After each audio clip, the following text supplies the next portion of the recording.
manipulações farmacológicas que é possível você destruir neurônios específicos. Então veja, foi injetado nessa área do cérebro uma toxina que lesou esses neurônios em vermelho. Então destruiu esses neurônios do complexo de Prebotzky. Mas manteve os neurônios cardiovasculares lá. Então veja que é uma lesão seletiva, certo? Bom, mas o que acontece com esse experimento? Então o que a gente tem aqui? Foi registrado fluxo de ar nas vias aéreas, tá certo? Atividade elétrica do diafragma. Então eu tenho inspiro e expiro, desculpa, inspiração e expiração, inspiração e expiração, certo? Toda vez que eu inspirar, eu tenho um fluxo inspiratório. Toda vez que eu expirar, eu tenho um fluxo expiratório, tá?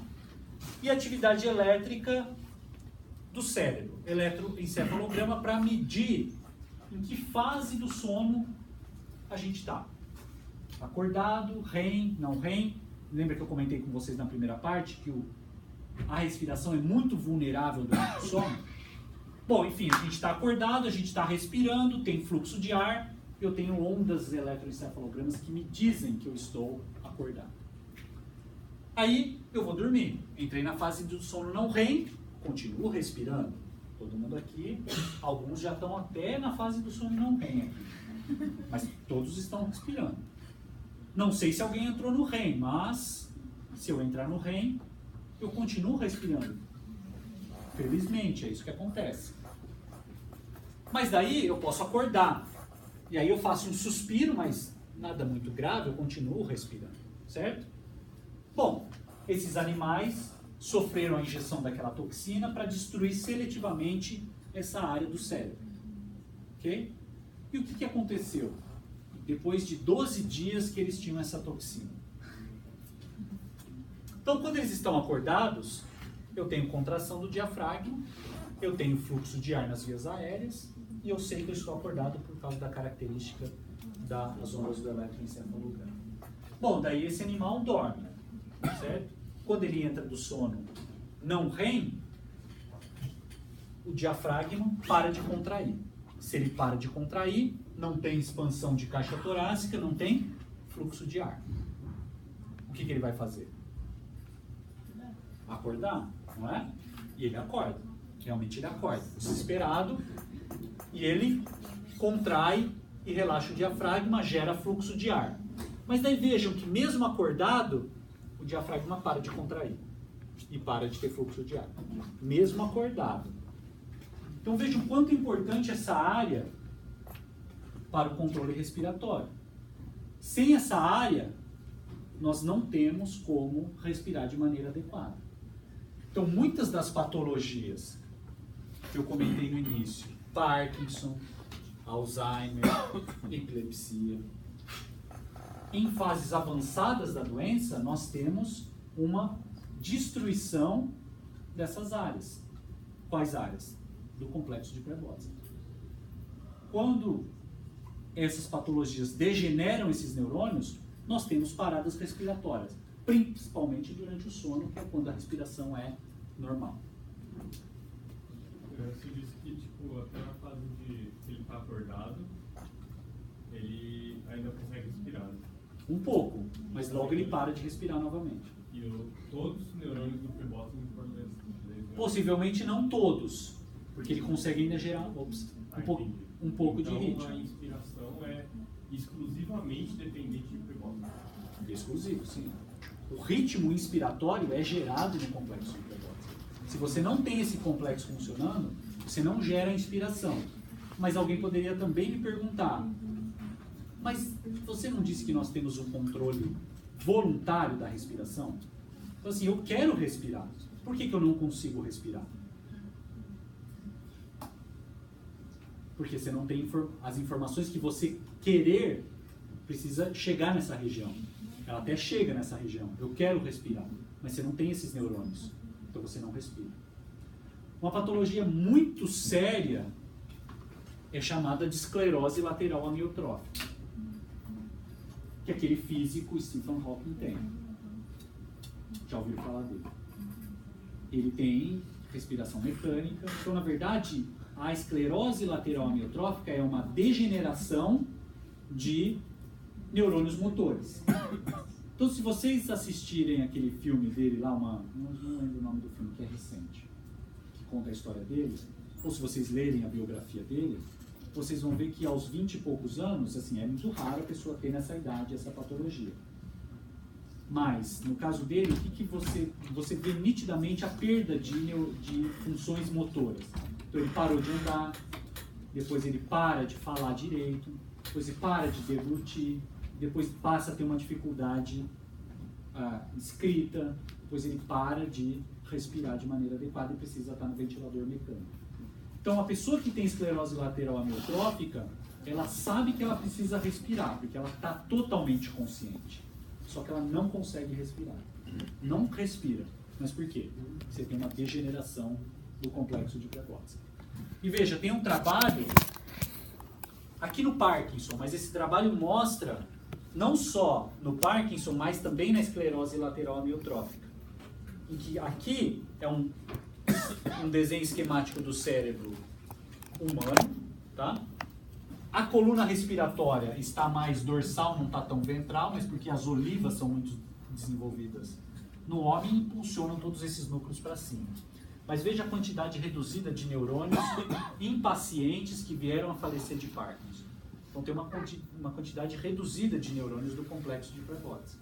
E o mesmo também nesse trabalho tem falando sobre a esclerose lateral amiotrófica.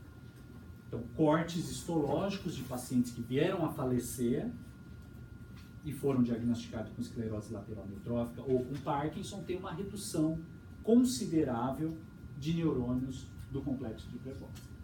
Tá? Então, esses neurônios estão degenerados, o que impacta, portanto, a atividade respiratória. Tá? Então, você não consegue gerar uma atividade respiratória. Bom, então, nós temos esses neurônios com atividade marca-passo, certo? Então, eles apresentam uma atividade rítmica, certo? E conseguem gerar atividade elétrica. E quem que ele vai, na verdade, influenciar? Na verdade, eles vão mandar informações para uma outra área no cérebro que faz parte da coluna respiratória, chamada de grupamento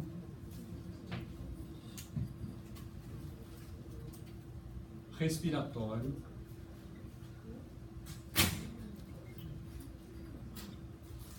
ventral. Certo? Então faz parte aqui da coluna respiratória. Tem o complexo de Prevotski e dois tipos de neurônios pré-motores nessa região. Pré-motores porque eles vêm antes dos neurônios motores da medula cervical. Então o complexo de Prevotski gera um ritmo respiratório e vai mandar informações para um grupamento respiratório ventral rostral, que quando ativado vai mandar informações para os neurônios da medula cervical para que o frênico possa contrair, disparar, contrair o diafragma e aí eu vou inspirar. Certo? Então veja, esse núcleo gera uma atividade intrínseca, manda informações para o grupamento respiratório ventral rostral, no caso. Esses neurônios são rostrais, que são neurônios pré-motores, que vão ativar os neurônios motores inspiratórios da medula cervical, para que o diafragma possa contrair. Certo? Tudo bem? Esses neurônios são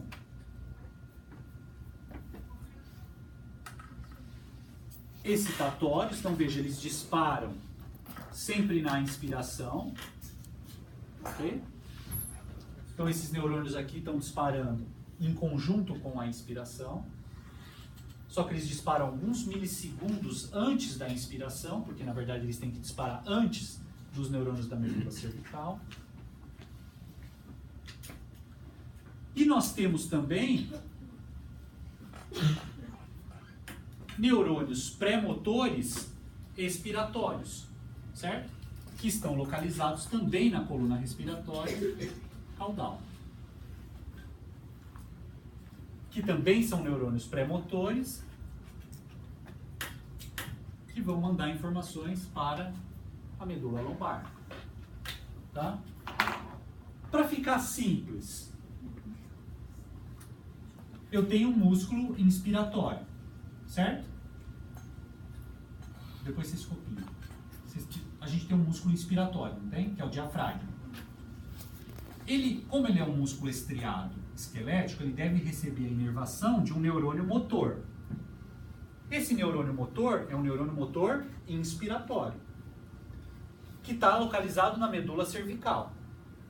Para esse neurônio funcionar adequadamente, ele tem que receber a inervação de um neurônio pré-motor, que vem antes do neurônio motor. Que é um neurônio pré-motor quem? Inspiratório.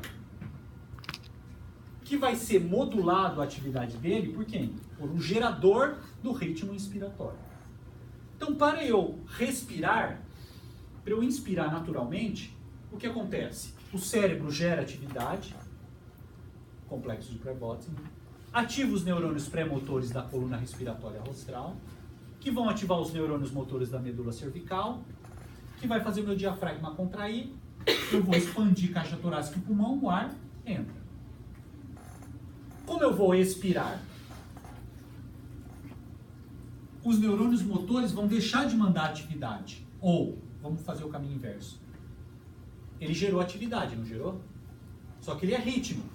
Ele vai deixar de gerar atividade, vai deixar de ativar os neurônios pré-motores, que vai deixar de ativar os neurônios da medula cervical, que vai deixar de ter potencial de ação do diafragma. E o que acontece? Expira, naturalmente. Certo? Tudo bem? Para inspirar e expirar de maneira calma. Mas vamos supor que eu preciso fazer uma atividade física. Eu preciso aumentar ainda mais minha inspiração. Na semana que vem eu vou voltar nesse esquema, certo? E aí eu vou mostrar para vocês que tem influências que chegam aqui para aumentar a atividade. Mas vamos pensar já na expiração. Quando eu vou fazer uma atividade física, eu preciso forçar a minha expiração. Se eu preciso forçar a expiração, eu vou ter uma expiração ativa, certo? Então eu vou recrutar quem? Músculo abdominal, certo? Se é um músculo estriado esquelético que está sendo recrutado para eu forçar a expiração, eu vou ter um neurônio motor, que está localizado aonde? Na medula lombar, que é o neurônio motor. Mas quem vai ativar esse neurônio motor? Um neurônio pré-motor, da coluna respiratória rostral, na coluna respiratória caudal, para eu forçar a expiração. Quem vai ativar esses neurônios? Aí a gente discute semana que vem, que vai ser o quê? Toda vez que eu tiver uma atividade física, eu vou alterar gases do